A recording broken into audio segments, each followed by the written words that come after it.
Hey, what up, everybody? WrestleMania 17 review. Not much more you can say other than 5 stars. Enough said. Hey, what is up, everybody? This is Stevie Breach coming to you here today. I'm going to be reviewing WrestleMania 17 today. This is quite possibly one of the best WWE pay-per-views of all time. This is quite possibly the biggest exclamation point and the biggest boom of professional wrestling that we've seen. This is Austin versus Rock. This is WWF proclaiming they had won the Monday Night War against WCW. It's hard to, if you didn't live through this, it's hard to explain into words. I mean, WWF going to the Astrodome, being there in Texas, being in that large stadium that they put 67,000 fans in, which, it sounds almost average to what they're doing today with 75,000. Rumor is they're going to have north of 85,000 this year. But WrestleMania 16, WrestleMania 2000, as most people know it as, was held in Anaheim at the Anaheim Pond. That one only had 19,000 fans, and that was only 1 year ahead of time. And I think that WWF took a leap of faith going to the Astrodome, and it really worked out. I look up at the upper deck of WrestleMania 17, and I don't really know what those people were looking at. They had the huge Titantron where the stage was, and there was small in today's standards of, the big TVs, the scoreboards, things. There was 4 of them, one in each corner. I don't really know what a lot of fans were looking at, but they were able to feel the atmosphere, and you were able to tell that this is possibly one of the times in WWF it was at its most popular, at its peak. From here on out, they would sort of lose people, with people not having an alternative, with maybe WWF getting to a point where they didn't have a lot of options. If you think about, 2002 being a big year the next year for WWF with, of course, they were still bringing in WCW talent, but I mean, they would lose Stone Cold, they would pretty much lose The Rock to go to Hollywood. A lot of things would happen, and WWF would start to lose a little bit of popularity coming out of this. But with WCW closing, I think just 2 weeks before, which added to the Shane McMahon versus Vince McMahon feud, this was a great time to be a professional wrestling fan. Well, they just lost company, and plus, I think ECW would close right around this time as well, so maybe it wasn't the best time to be a professional wrestling fan, but you knew that big things were coming. The show opens with Chris Jericho versus William Regal for the Intercontinental Championship, where Chris Jericho beats William Regal, who happens to be the commissioner at the same time as well. Very good technical wrestling match. This show basically has something for everyone, every different kind of wrestling fan, and this was a really good opener and a great way to kick off the show. From there, they go to a 6-man tag match, which is Taz and the APA going up against Right to Censor, the Good Father, Val Venus, and Bull Buchanan. Stevie Richards, who is the leader of the Right to Censor group, was on the outside for this one. I wish that he would have been in there. Right to Censor, when you watch it, it doesn't really translate, but if you were watching wrestling at this time, Right to Censor was that group of guys that you honestly just wanted to kill. You hated these guys. Godfather becoming the Good Father, Val Venus turning on his likely porn career, and Bull Buchanan was just sort of the muscle. Stevie Richards was the mouthpiece, and they were always there to stop any of the antics of the Attitude Era from going too far, and you hated them for it. But short match, Taz and APA get the win. I believe it's after Bradshaw hits the clothesline from hell. They have an awesome triple threat hardcore match with Kane, Raven, and the Big Show. They start the fight in the ring, but it doesn't take very long for them to take the fight to the backstage area, and they're on the loop backstage that goes around the Astrodome. They're actually doing a lot of the fighting right underneath the bleachers, which is pretty cool, because I'd be marking out if I was sitting in that section, and I'd be like, oh, they're fighting right below me right now. And there's some really cool spots. There's some really cool spots that look really bad. At one point, I believe it's Kane picks up Raven and just throws him, honestly, right through a window. And then Big Show and Kane, they start fighting. They collapse through a door, which is adjacent to the room that Raven is in. They start fighting, and they're battling off all the walls, and all of a sudden they just sort of lean into one wall, and they go just falling right through it like it's made out of poster board. And then the best thing about it is that Raven actually comes in through a door into the room that they're laying on the floor, and he starts attacking them. But they make their way. It involves a golf cart chase. You know, Raven actually gets ran over by a golf cart that's being driven by Kane. Very funny stuff. But they make their way all the way to Gorilla, and then they make their way all the way down the ramp again to basically finish right in front of the people. They actually finish off to the side of the stage. I think it's Kane, knocks off Raven and Big Show. They take a bump through like a production area, and Taz comes down. Taz, what the fuck was Taz doing there? And Kane comes down and he pins him. The referee actually has to make the count on the side of a box, which is pretty funny. Very good hardcore match, very big pop. Very surprisingly, when Raven goes through that window, a very awesome spot. From there we go to Eddie Guerrero versus Test. I can honestly tell you, as I was watching this show, all these years ago, I was a really big Test fan. He came in as the European champion. I thought he had the look. I thought he looked really good. I thought he was a good worker.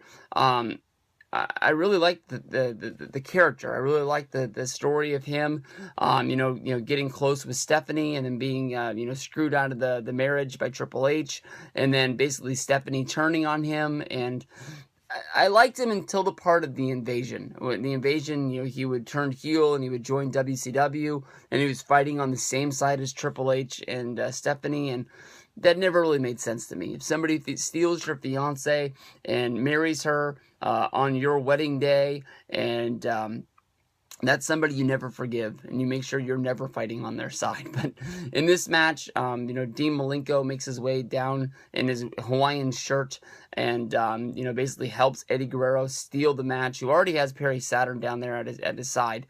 Eddie Guerrero gets the win. I just remember being really pissed that Test lost the championship, which is pretty funny as of today, because when you think of the European Championship, it doesn't really mean anything. And, for that to have a match at WrestleMania where the guy loses and you're pissed about it, they got to be doing something pretty good. From there, we go to a damn awesome match. Kurt Angle versus Chris Benoit. The storyline at this time that basically Kurt Angle, I believe he was still undefeated, but I believe it was either the Raw or the SmackDown before this. Chris Benoit locked in the crossface, and Kurt Angle tapped, but because of the fact the match had already been thrown out, I believe, and there was no referee in the ring, Kurt Angle was fighting that he never tapped, because he didn't want to admit that he had lost. And these guys have an awesome match, and the ref takes a bump, and Benoit locks in the crossface, Kurt Angle taps right there in the middle of the ring, right at WrestleMania. The announcers are calling it, but there's no referee to see it. Chris Benoit gets up to check on the referee to get him back into the match so he can see Angle is done. And Angle almost gets up instantaneously. I don't know if it was nerves or what it was. He was just playing dead 2 seconds before, but he comes over. He delivers an honestly pretty bad Olympic slam to Chris Benoit. The referee sees it. He counts to 3. Kurt Angle is victorious. He goes to the back where he's jumped by Chris Benoit, slapped into the crossface once again right at the interview station, and Angle is singing the blues, tapping the night away. That because I guess it wasn't a match, it doesn't matter. Then we go from here to China versus Ivory.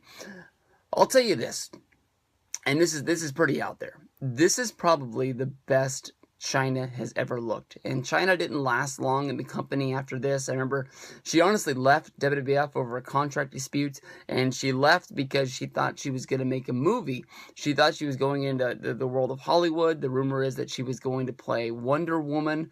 She even went as far as to show up at the Oscars or one of the award shows for movies, and she showed up dressed like Wonder Woman, and then a lot of like the National Enquirers and Us magazines and all those put her on the worst dressed list, and that basically killed the rumors of China as Superwoman, and it never really panned out after that. But China has her big WrestleMania moment here. She beats Ivory in a very small match. The storyline is that China is coming back from a broken neck, and Ivory had China sign a deal basically saying that it wasn't going to be her fault if China broke her neck again at WrestleMania. So China gets the win. She shoots off a big cannon. She wins the championship. That was just about it. It was like the crowning moment for China there. Then from there we go to Shane McMahon versus Mr. McMahon, which is just a big build-up feud with Shane. Very luckily was able to add to the storyline, which makes it even bigger. Shane buying WCW. He was going up against his dad. You had Mick Foley as a special guest referee. As the fight is going on, Trish Stratus, who is Vince's girlfriend at the time, makes her way down to the ring. She brings Linda McMahon caught Vince cheating on her. It sort of, spooked her to the point where she got put in a coma and she never really moved. She just got wheeled around in a wheelchair. Basically, Trish had enough of Vince McMahon's shit, and here in the middle of the match, she walks over and she slaps Vince, leaves Linda out there, and just takes off as she's fighting with Stephanie McMahon, and then that leaves where basically Vince picks up Linda and puts her in the ring because he wants Linda to see him beat Shane, and he comes over and she comes out of her coma state and she kicks McMahon in the nuts. Foley, who's had enough shit, he takes a really bad unprotected chair shot. He comes over, he throws Shane into the corner, and then, he throws Vince into the corner. Shane goes up to the top rope, does the Van Terminator, 1, 2, 3, and it's an awesome fucking match.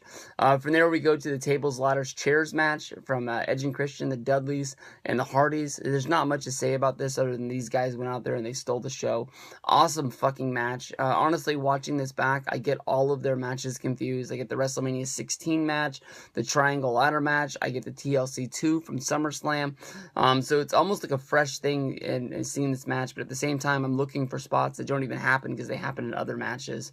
From there, we go to one of the highlights of the show, in my opinion, and something that should have been added to this year's WrestleMania with the Andre the Giant Memorial Battle Royal, the 19-man gimmick Battle Royal, where they bring back all of the old gimmicks that were horrible. This is sort of like a tip of the hat to Wrestle Crap. Repo Man, Gobbledygooker, Tugboat, Earthquake, Kimchi, Kamala.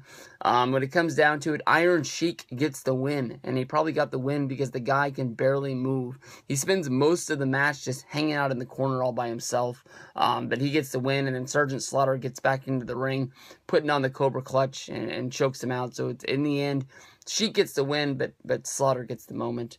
From there we go to Undertaker versus Triple H. Awesome match. It stands up against the WrestleMania 27 match. It stands up against the WrestleMania 28 match. I don't know why they didn't talk about this building up to those matches, but it was probably because of the motorcycle dead man gimmick. They didn't want to, bring up American Badass. Undertaker gets the win over Triple H. They have a really cool spot where they start fighting in the production thing, and they keep climbing up these towers. And basically, Undertaker looks like he choke slams Triple H to the gates of hell.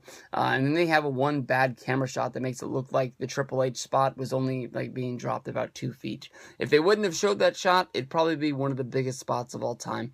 Undertaker gets the win here. And then they go to the main event, Stone Cold Steve Austin versus The Rock. Stone Cold was coming back from a neck injury at this time, and he wanted to show the world that he could still do it. The month before, Stone Cold Steve Austin had lost a 2 out of 3 falls match to Triple H. So even though he had won the Rumble, he was coming in, looking kind of vulnerable and kind of weak. And he knew that he had to win this match against The Rock to be able to show this to him. So he was very desperate coming into this. And then you have one of the most controversial things to ever happen in the world of professional wrestling, the Stone Cold Steve Austin heel turn, where he joined up with Vince McMahon. And Vince comes down to the ring, and he basically hands Stone Cold Steve Austin the chair that helps defeat The Rock. And you see the weird alliance of Austin versus Rock, which a lot of people think is horrible, but it does build up a lot into the Austin versus Vince relationship going into the Invasion, where they basically turn on each other. Stone Cold gets the win. Quite possibly one of the best shows that WWF's ever put on. I love the atmosphere of being in the Astrodome. I'm hoping a lot of this is going to relate to AT&T Stadium this year, so go out of your way. Make sure you watch this on the road to WrestleMania. Yesterday was 17 days until WrestleMania 32. Hopefully I can finish WrestleMania 16 to get the review up, because today is 16 days until WrestleMania, and I can't wait. I'll see you guys down the road.